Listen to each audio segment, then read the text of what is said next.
Hi there, handbaggers, and welcome to the Duck's Nest.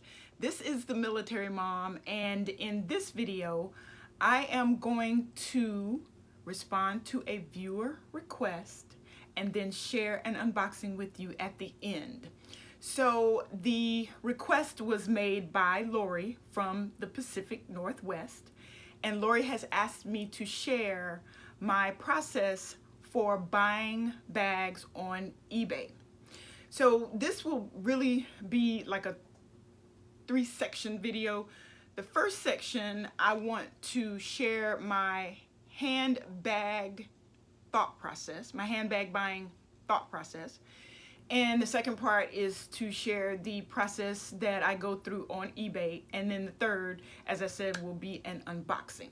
So my thought process, first of all, let me thank Lori for requesting this video specifically, and I want to also thank Becky Robinson because she had also asked me how I find my deals on eBay. This request and Becky's comment really helped me to formalize what I call Military Mom's 5 C's for handbag purchasing. And the first C is cut. And what I mean by that is the bag military mom size? Is it too big? Is it a slim silhouette? How is the bag cut? What is the shape of the bag? Is it a bag silhouette that I am attracted to? The second C is component. And component is comprised of 5 sub-criteria. The first being the material, the second being the hardware, the third being the strap drop, the fourth being the visibility, and the fifth being, what is the fifth? Organization. So those are the aspects of the component of the bag that I consider when I'm thinking about purchasing a bag. The third, and honestly what I consider the most important, so it may, I can't say it's first, but it's pretty important to me, and that is construction. So let me give you an example. This bag that I'm about to show you is a bag that I've debuted recently, and I debuted it when my son was a guest on the channel, and it is my Will backpack. Now, you all know, who follow my channel or who drop by occasionally, that I love Coach. But I can honestly tell you that I don't think I have any Coach bags that are better constructed than this Will backpack, which of course I have nicknamed Victor Newman. So let me show you why I think this bag is so well made. First of all, it's an all leather bag. There is no what I call filler in this bag. And those of you who know about Tink, you will remember that last year I did a video, which was actually a live, where I deconstructed a Dooney & Bourke wallet. And the reason that I did that was because I have been purchasing Dooney & Bourke handbags for 3 decades, if not longer, and I fell in love with vintage Dooney, but I did not understand, nor was I fond of, the direction that Dooney was going with the newer bags. So I decided if I was going to spend my money, I wanted to know what I was spending my money on. So that video will probably go down in tribe history. I got a lot of feedback on that video, but I did that because like I said, I just wanted to know what I was paying for. And I wanted to know what I thought, I thought a lot of the handbag community would also want to know what they were paying for. But like I said, it got a lot of feedback. I actually deconstructed 2 Dooney & Bourke pieces, but because of the feedback I got on the first one, I decided not to upload the second one. So really, that led me to eBay. And the reason it led me to eBay is because I fell in love with Dooney and Bourke vintage. And the only place that I could find Dooney and Bourke vintage was on the secondary market. And my secondary site of choice is eBay. The only reason that I'm partial to eBay really is because of my younger sister. My younger sister bought a lot of items from eBay, and so that's really how I got into the secondary market, just basically following my younger sister. So that's really what began my eBay relationship, I guess I could say. So back to the construction, right? So this bag, as I said, is all leather. You'll see down into the pockets, leather. The connections are leather, and look at the construction of the attachments. The hardware is brass. Not only is this bag leather on leather on leather, it is stitched well and reinforced with rivets there, here, and also where the strap is connected at the bottom. The zipper is metal, and everything about this bag is leather. Now, I'm not saying that the only well-constructed bag is a leather bag, but I'm just using Victor Newman as my example about construction because, again, I think this is the most well-constructed bag that I have in my collection. Now, I want to bring up a Dooney and Bourke piece. This also is a leather bag, but this bag is not all leather because you will see right here the leather stops and the rest of this pocket is textile. The interior of this bag, of course, is lined in a beautiful red, but where this pocket is, there's no leather. You can see my finger there, hopefully, moving. That is just textile. So this bag is not an all leather bag. So construction to me is very important. The next C is color.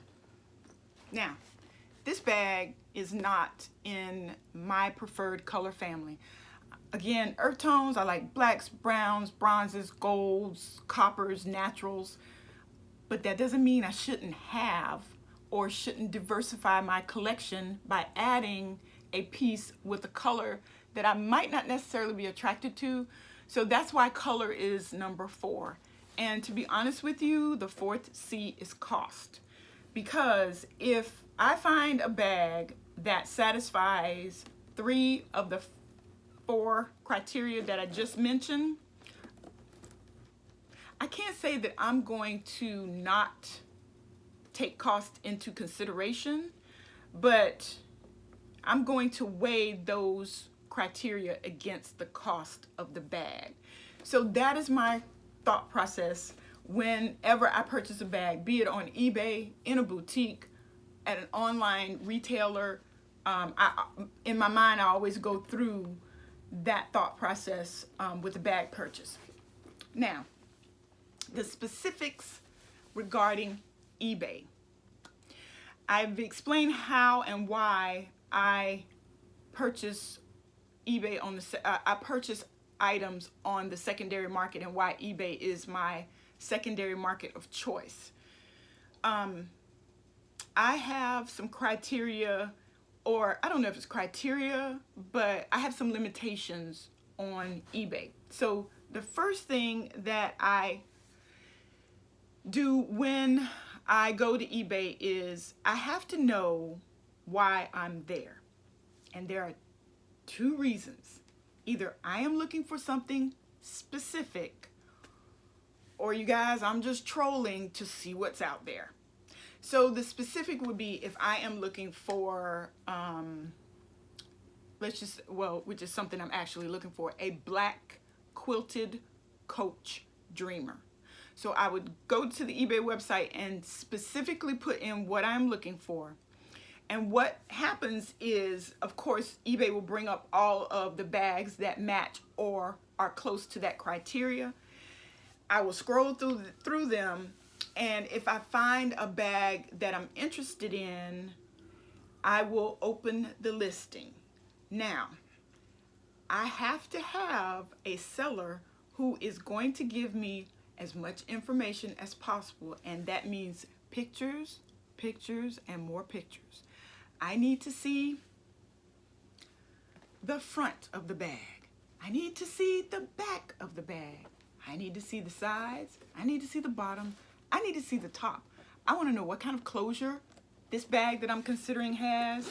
I want to know how I carry the bag. Either crossbody, show me a crossbody strap. If it's crossbody, show me whether or not the strap is adjustable, or tell me whether or not the strap is adjustable, but actually I'd rather see a picture of it. And please show me, especially on a pre-loved bag, show me the interior. I need to see how many pockets I'm going to have to work with, or if I don't have any pockets. I need to know if my lining is going to be dark. I would also like to know if on a pre-loved bag there are any stains. And yes, I do appreciate sellers who show me the good, the bad, and the ugly. Actually, I think I have more respect for those sellers, because I have actually purchased bags where the seller showed a picture and they might say corner wear, or they might say, I don't know, just anything that is showing the true condition of the bag is what I'm looking for. So another thing that I would do is, if the seller only showed me one picture of the bag, I'm probably going to move on. I'm not going to waste my time contacting the seller and say, hey, can you post more pictures? Because if they, in my opinion, if they really wanted to sell the bag, they would have posted more pictures. I just don't understand. Even on a new bag, I need more pictures, because I need to see, like I said, the back, the closure, all that. Another thing I will do is, if I am considering a bag and the seller has tried to give me interior pictures, but the interior pictures are fuzzy, I will go over to eBay to see if I will come over to YouTube to see if anyone has done a review that shows me how many pockets there are in the bag, all the things that I couldn't see because the seller posted a fuzzy picture of the interior. Now, I think I understand why some of the interior pictures are fuzzy, because sometimes, depending on your equipment, it's hard for the camera to focus. There may be nothing for the camera to focus on, so it's going to produce a out of focus image. The other thing is, it's very hard to get a clear image of the interior of a bag if it's a dark color. So again, I will come over to YouTube and try to figure out what's going on with the bag, and then go back to eBay, look at the price that the seller is asking for, and then make my decision. So the YouTube, and I will also reach out to tribe members or people in the handbag community, and I will ask questions. Sometimes I will ask the seller to post pictures, but I very rarely do that because there are so many bags on eBay. I could probably find another one more quickly. So in addition to the photos, I am looking at the description. I am looking at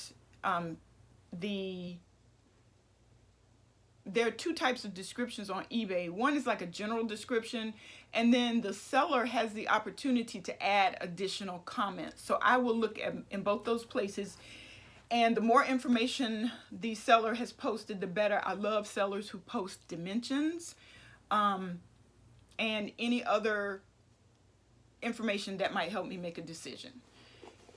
The other thing I do with the photos is I look at them I was going to say 100 times, but I look at them as many times as I can to determine if the bag is worth the price that the seller is asking. And I will also contrast the price that the seller is asking against the MSRP, which is another reason why I come to YouTube for information. So the next thing I look at on the listing is whether or not the seller is located in the United States. And I am not trying to downplay those of you who may purchase from foreign sellers, but I'm not bigoted. I'm not bigoted. I don't want to really have to deal with any customs issues, and I really don't know if buying from a seller in Japan or China or the Ukraine involves custom issues. I just don't want to have to deal with it. And I think there are those of you who buy overseas. So if you want to leave a comment about overseas purchasing, I would really appreciate it, because maybe that's something that I need to consider. But right now, I wholly buy only from sellers that are located in the United States. And speaking of that, another aspect of the seller that I review is how long the seller has been a member of eBay. And let me tell you why that's important. I'll give you a little story. I found the Coach bag on eBay that I really liked. I really love the color. It's a beautiful rose gold. I thought the seller was asking a decent price, so I went ahead and made an offer. The seller accepted the offer. The listing said that the seller accepted PayPal as well as major credit cards. I have a registration with one of my cards on eBay, so I'm like, okay, great. I went to pay for it. Couldn't pay for it. Said the payment had to be via PayPal. So I contacted the seller, and she's like, oh yeah, my bad, I'll fix it. Okay, she messaged me, she fixed it. I went in to purchase the item. Nope, still couldn't buy it.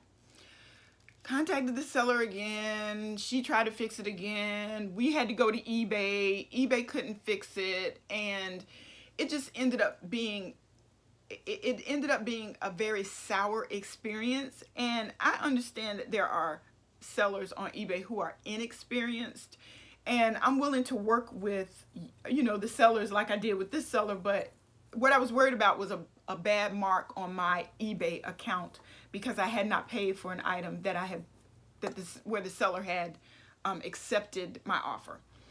So eBay told me it was fine. They could see where I had tried to rectify the situation. They wouldn't mark it, you know, negatively against me. But that is why I look to see how long the sellers have been a member of eBay. So another thing I want to talk about is auctions. I am not patient enough to wait 5 days for an auction to end. So if it's more than 2 days, I am going to bypass that item, because I can tell you that there's no item on eBay that I can't live without. So if the auction is 2 days or less and it's a piece that I'm interested in, I will watch it. But if it's more than 2 days, I'm gonna keep moving. So negotiation. Negotiation obviously ties into price, and that's why construction is so important. So let me give you an example. Let's just say there were two sellers on eBay. One was selling this bag, one was selling this bag, and they were selling these bags for the exact same price. If the selling price was $250, the construction of this bag is not going to warrant $250. And I might love this bag, but I'm not going to negotiate because of the construction. I just don't feel that the construction is worth the price. Now, if the seller was selling this bag on for $250, honestly, I probably wouldn't even haggle, even if the seller is accepting offers, because this bag is worth every dime of $250. Now, if the seller was selling this bag for $500, I would definitely make an offer if they're accepting offers, because I do not want to pay $500 for this beautiful bag. And when I make an offer, I take all of the 5 C's into consideration, construction being the most important. And based on the construction of the bag and what I think will ultimately be the durability of the bag, I am going to offer the seller what I think the bag is worth.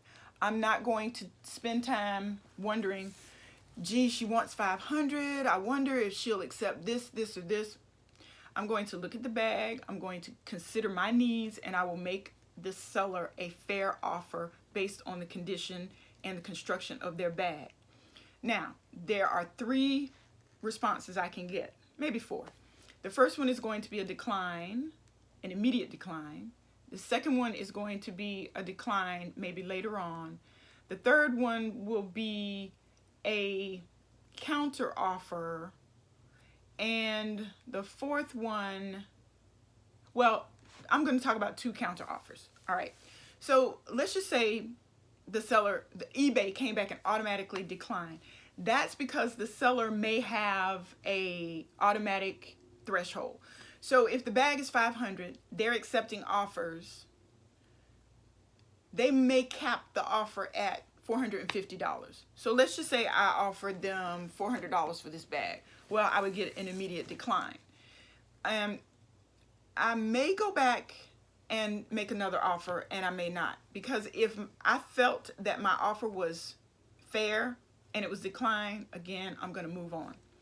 So the other option with the decline is it's not declined right away, but the seller might come back, and after considering my offer, they may decline it. That's fine. I would probably move on. The third option, which is the counter. So if the seller countered $495 on a $500 bag, that's still more than I want to pay. I am going to decline and move on. However, if the seller countered with, I offered $400, she countered with $415, I thought the construction was worth it, I probably would accept the offer. So that's how I negotiate and find deals, make deals even sometimes on eBay. Now, stepping back to the search. If you search for something specific, be as specific as possible. Coach Black Quilted Dreamer. And you can also save that search. So if you look at the offerings that eBay comes back with and you don't find anything you want, you can save the search if you're a registered user, and then eBay, whenever something is added to, whenever a listing is added to eBay that matches or is close to that search, eBay will send you an email, and then you can go over and decide, look at the new items and decide if the price is something that you want to pay. I have struck quite a few deals that way with an email from eBay. Now, the other way that I search on eBay is just trolling. And what I mean is, I'm not looking for anything specific. I'm just bored and looking for a handbag. So I may put in something, you guys, I think I've done this. I put in the search of something like Dooney Squared or Dooney Square. What in the world does that mean? I don't know. Let's see what comes back. I have found the best deals trolling in crazy ways on eBay like that. So I would put in Coach Beach. I mean, something that's just totally random to see what comes up. And like I said, I found quite a few deals that way. So that, I think that pretty much describes my eBay process. I don't do a lot of contacting the seller. I don't do a lot of haggling. I know, because I'm a handbagger, I know quality bags and I know what I'm willing to accept. And sometimes if I find a bag that is perfect and the price is decent, but the shipping is awful, I might leave it right there. For instance, if the seller is asking $40 to ship this item, why? No, I'm not paying you $40 to ship this little lightweight bag. However, if the seller wants $40 to ship this, I don't want to pay $40, but at least I understand why they're asking $40 and it makes logical sense. So that's another thing that I pay attention to on eBay is the shipping cost. And my best and my most love is fast and free when the seller is shipping the item for free. So yeah, I think that pretty much just describes how I shop on eBay. I have my criteria, and then I just go and either look for something specific or some crazy search that I just explained to you all. All right, now on to the unboxing. Thank you if you stay with me this long. I know this is a long video, but I want to show you guys something before I get, it's actually an unbagging. This came with an item that I ordered from Amazon, and let me tell you all what this is. So I just kind of tucked my bag into this phenomenal piece of plastic. Wouldn't it be wonderful if Dooney and Burke changed their packaging and put our items in this little channel air pocket case thing? This would be so great and vastly improve our shipping experience with Dooney and Burke, because I think a lot of us are having issues with the shipping. And even if the box came maimed, if your item was in this little thing, wouldn't that be awesome?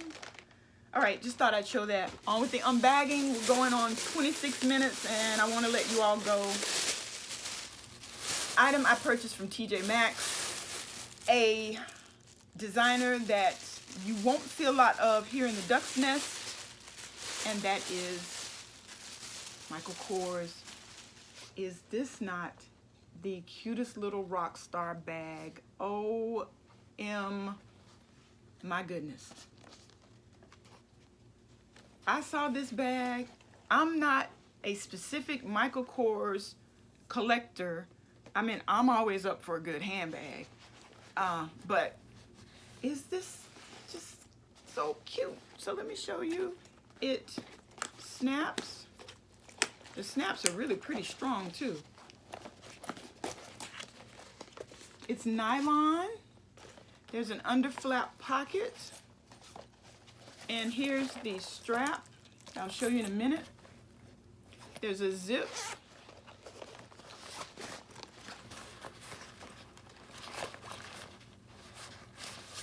And then there's one slip, collared in leather. The hardware, I want you to get a good look at the hardware with all the studs. The top handle. Look at this strap, you guys.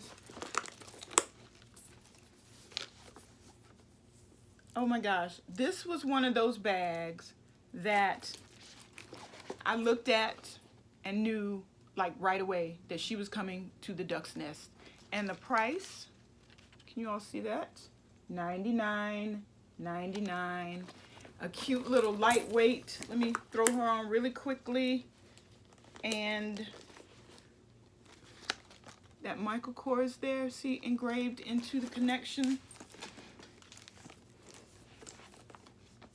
I've got the strap twisted, but I just wanted to show you really quickly how it looks suspended from my shoulder. And then it is adjustable. The crossbody strap is adjustable. It has 1, 2, 3, 4, 5 notches. And I'm just going to throw her on quickly. Crossbody, I can always adjust her. She actually fits at a decent length, even where she is right now. And of course, I have options of where I want to carry my phone. This lovely back zip is going to hold the mastodons and the elephants nicely. A nice light color. I'm going to choke myself if I don't take this strap off. And then the pocket here. So there is my process for shopping on eBay. Thank you, Lori, so much for asking. And Becky Robinson, thank you for your comment where you had asked how I find the good deals on eBay. I hope this helps.